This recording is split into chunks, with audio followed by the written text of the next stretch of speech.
All right, our next speaker is just getting set up now. The next talk will be an efficient algorithm for streaming BPE tokenization. The authors are Konstantinos Mamouras, Angela Lee, and Yudi Young. And Konstantinos will be giving the talk.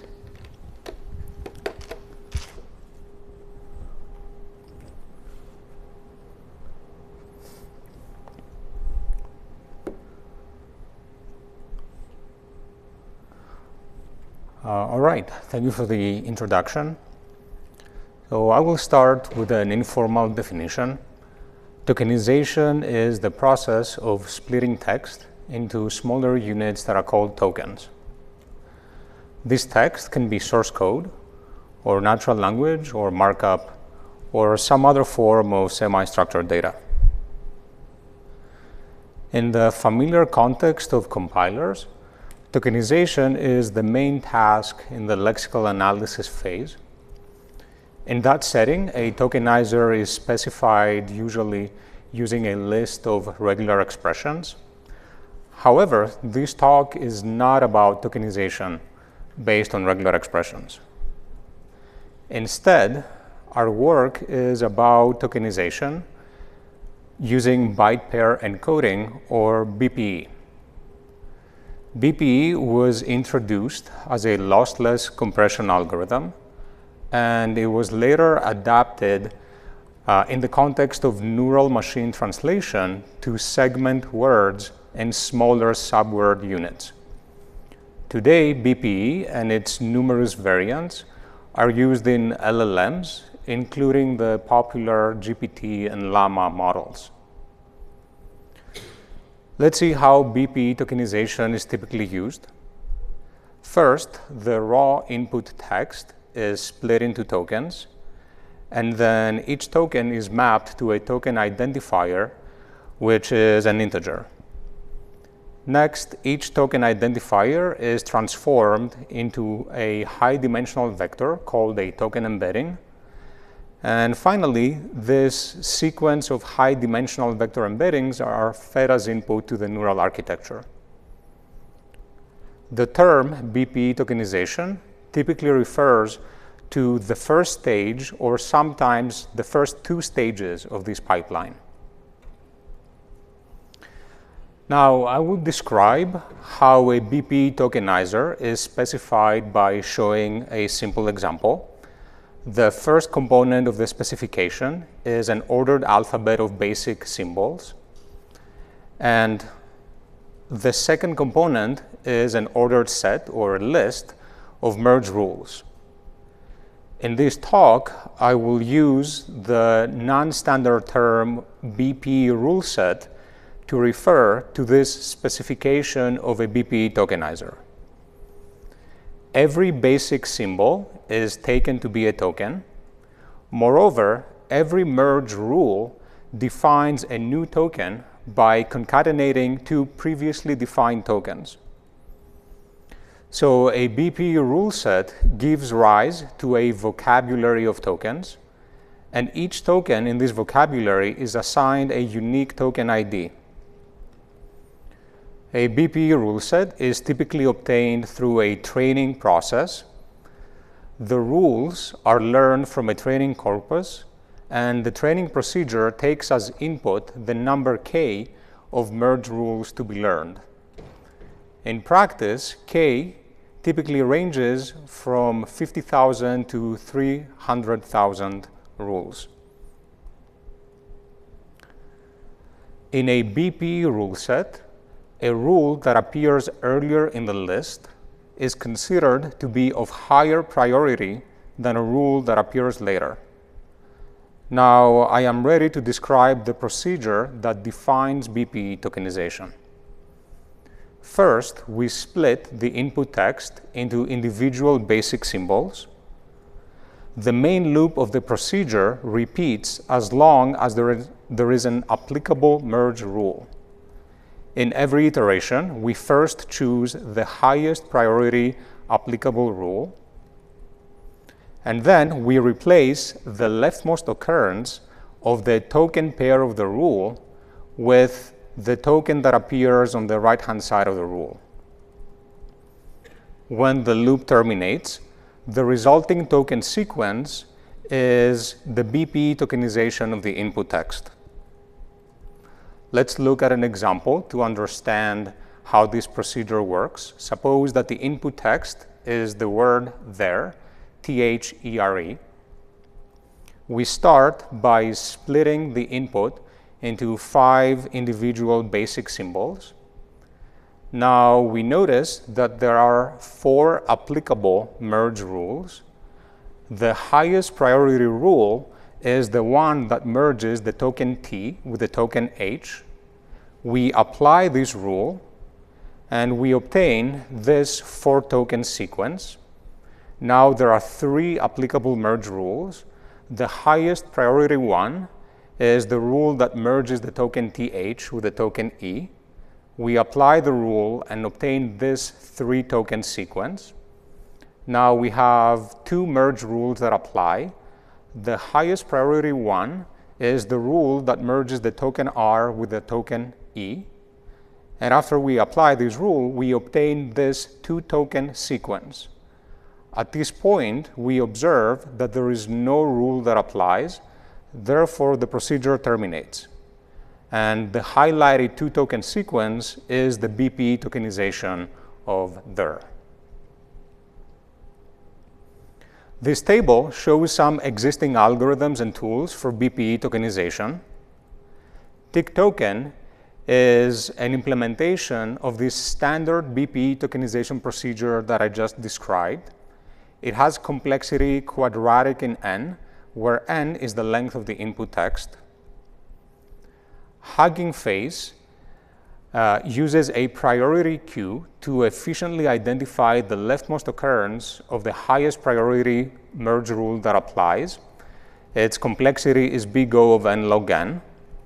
And finally, DP is a recently proposed algorithm that uses dynamic programming to compute the BPE tokenization of every prefix of the input. It has linear complexity. All of these algorithms and tools are non-streaming. Our work, however, focuses on providing fast and low memory streaming BPE tokenization.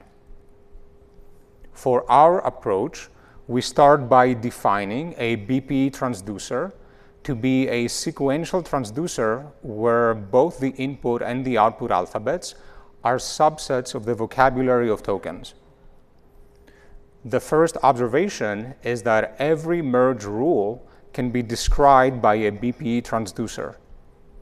Let's look as an example the BPE transducer for the rule that merges the token T with the token H. We denote this transducer by A sub TH.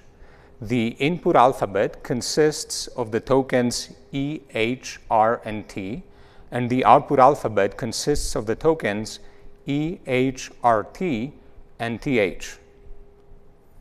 This is the diagram for the rule transducer A sub TH. I will not describe this whole graph. I will just describe one path through the automaton. So suppose that we start at the state Q0, which is the initial state, and we receive the input token T. We transition to the state Q1 without emitting any output token. Then suppose that we receive the token H. At this point, we transition to the initial state Q0 and we emit the token TH. Now let us see how we can define a transducer for an entire BPE rule set G. We have already discussed how to construct a BPE transducer for each individual merge rule. Let's recall the serial composition operation that feeds the output of one transducer as input for another transducer. The main observation is that BPE tokenization with the rule set G can be given by the serial composition of all the rule transducers in order of priority. We call this the BPE transducer for G, and we denote it by A sub G. a consequence of this is that BPE tokenization is a sequential transduction. The operation of serial composition on transducers is a product construction, and for this reason, the transducer A sub G can grow very large. In practice, we have seen that the transducer for fewer than 1,000 rules needs several gigabytes of memory to represent. This means that we cannot construct a monolithic transducer for a real BPE rule set whose size ranges from 50,000 to 300,000 rules. Given this barrier, how can we use BPE transducers to enable streaming BPE tokenization?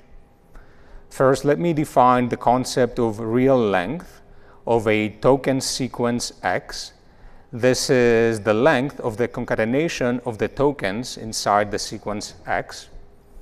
Now, we can define the delay of a BPE transducer A, denoted as delay of A, to be the maximum difference of the real length of a stream prefix X and the real length of the output of A on X. We also define the delay of a BPE rule set G, and we denote this by delay of G, to be the delay of the BPE transducer for G. The intuition behind this definition is that the delay of G quantifies the worst-case lookahead that is needed before tokens can be safely emitted. Now, suppose that capital D is an upper bound on delay of G. Our main theorem says that we can perform streaming BPE tokenization by reading the input as a stream of blocks where each block has size proportional to D. Notice that D only depends on the rule set. For this reason, the size of each block is independent of the length n of the input stream. From this, it easily follows that the time complexity of this procedure is linear in n. The intuition for this theorem is that we can tokenize each block individually using any offline algorithm. The upper bound D ensures that a prefix of the computed token sequence is safe to emit as output. The challenge here is that a precise computation of the quantity delay of G from the BPE transducer A sub G is infeasible because A sub G is too large to construct. So how do we solve this barrier? Our approach relies on the lemma that you see on the slide, and the idea is to group the rules of G in small rule batches and compute the delay for each batch separately. Here is the definition of the BPE transducer for G, where the parentheses in the expression indicate the rule batches. So we construct the transducer for the first batch, the transducer for the second batch, and so on. Now we calculate a delay estimate, capital D, that is the sum of the delays of the batch transducers. This delay estimate is an upper bound on the actual delay of G. For a BPE rule set that consists of 200,000 rules, we have computed a delay estimate D that is less than 3,000. This implies in particular that the memory footprint of our algorithm for streaming BPE tokenization is in the order of just kilobytes. In this plot, we show an experimental comparison of tick token and the Hugging Face tokenizer. The horizontal axis of the plot is the length of the input text in thousands of bytes, and the vertical axis is the throughput in millions of bytes per second. First, we see that the throughput of the Hugging Face tokenizer decreases slowly. On the other hand, the throughput of tick token drops rapidly. The main takeaway here is that tick token is too slow on large inputs. For this reason, we have chosen to exclude tick token from our experiments on larger inputs. In this plot, we see a comparison of our own tool, which we call FST. This just stands for finite state transducer. And our tool is compared against the Hugging Face tokenizer and DP. The main observation in the plot is that both DP and FST have more or less constant throughput as the input length increases, which means that both tools scale pretty well. We also notice that FST is consistently faster than both Hugging Face and DP. Now, let me conclude with a summary of the main points of this work. First of all, our work views BPE tokenization from the lens of sequential transductions. First, we introduced the notion of delay for BPE rule sets.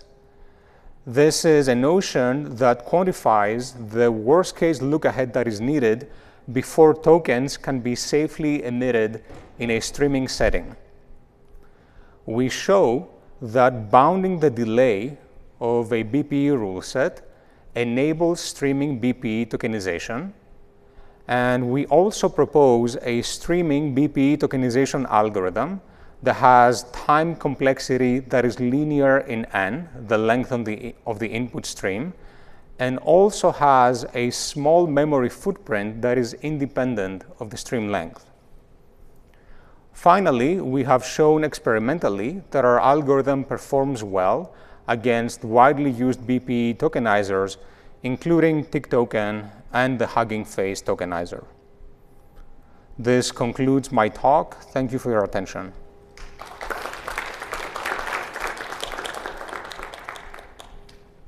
All right, we have time for a question or two.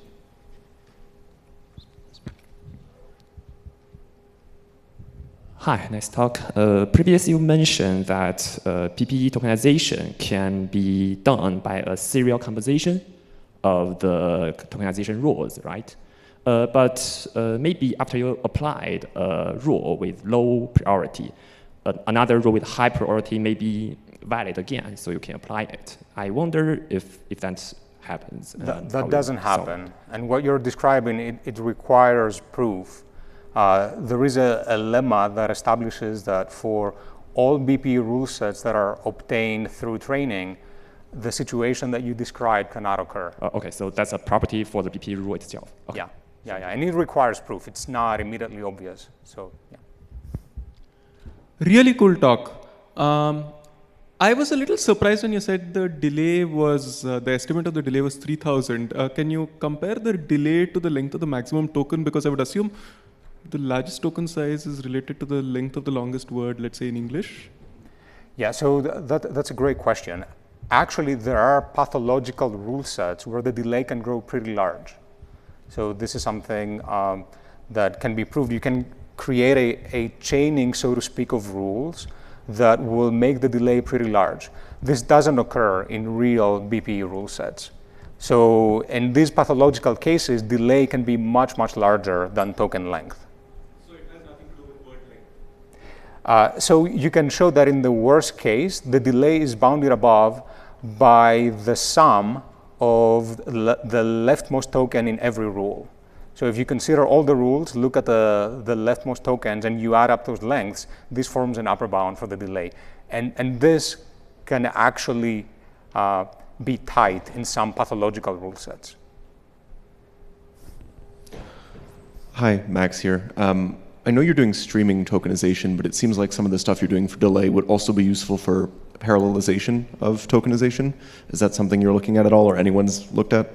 Oh, that's a great question. So I don't think that anyone has looked at this, but I mean, what you just said is a great point. So essentially, delay allows you to carve up the input in smaller blocks, and each block can be processed independently of the other.